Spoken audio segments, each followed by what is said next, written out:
মৃত্যুবরণ তো অনেকেই করে, কিন্তু মানুষ তাদেরকে কতদিন মনে রাখে বলেন তো? কিন্তু কিছু কিছু মানুষ আছে যারা তাদের বীরত্বের মাধ্যমে আমাদের হৃদয়ে বেঁচে থাকে হাজার হাজার হাজার বছর। সো হ্যালো এভরিওয়ান, আসসালামু আলাইকুম। সবাই কেমন আছেন? আমরা আজকে কোথায় যাচ্ছি জানেন? একজন বীর শ্রেষ্ঠের বাসায়। হ্যাঁ, আমরা আজকে যাচ্ছি আবু সাইদ ভাইয়ের বাসায়। এটা হচ্ছে ভাইয়ের বাড়ি যাওয়ার যে গ্রামের রাস্তাটা, সেইটা। আমি এখানে মাধুর্যর একটা ভয়েস ক্লিপ দিব, সেটা সবাই শুনে নেন। তুমি কোথায় যাচ্ছ মাধুর্য? কোথায় যাও? কোথায় যাচ্ছ? জোরে বলো।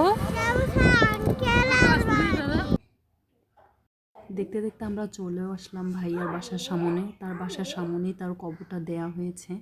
কবরটা দেখে বুকের ভিতরটা জাস্ট মোচড় দিয়ে উঠেছিল। আমি মূলত গিয়েছিলাম আমার আম্মু আর তার স্কুলের কলিগদের সাথে।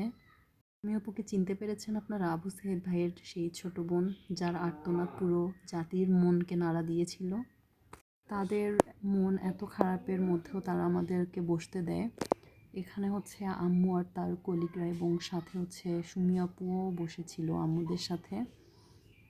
তো আমি পুরো বাড়িটা একটু ঘুরে ঘুরে ক্লিপ নিচ্ছিলাম।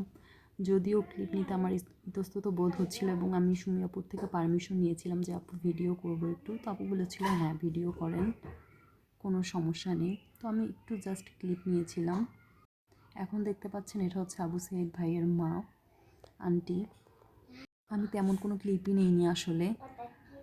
তারপর এটা হচ্ছে আবু সাইদ ভাইয়া মেসে থেকে আসার পর এই রুমটাতে নাকি থাকতো।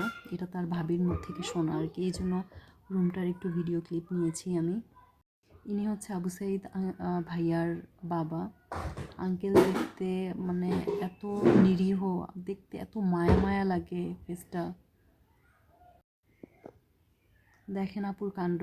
সুমি আপু আবার আমাদের জন্য আপেল কেটে নিয়ে এসেছে। মানে তাদের মন মানসিকতা এত ভালো যে কি বলবো। বৃষ্টি শুরু হয়ে যাওয়ার কারণে আমরা বারান্দায় উঠে বসি। তো এখানে বৃষ্টি পড়ছিল আর আমি একটু ছোট ছোট ক্লিপ নিচ্ছিলাম। এখানে মাধুর্য খেলছিল, বৃষ্টির পানি এই বোতলে ভরাচ্ছিল। তো আমি ওগুলো একটু ক্লিপ নিচ্ছিলাম। বাচ্চা মানুষ যেখানেই যাবে সেখানেই তার দুষ্টামি করতেই হবে। বিদায়ের সময় আমরা বেশিক্ষণ অবশ্য থাকিনি, 30 মিনিটের মতো ছিলাম। তো আমরা এখন ভ্যানে উঠে গিয়েছি। এই যে বৃষ্টিতেই দেখেন গ্রামের রাস্তার অবস্থা কেমন।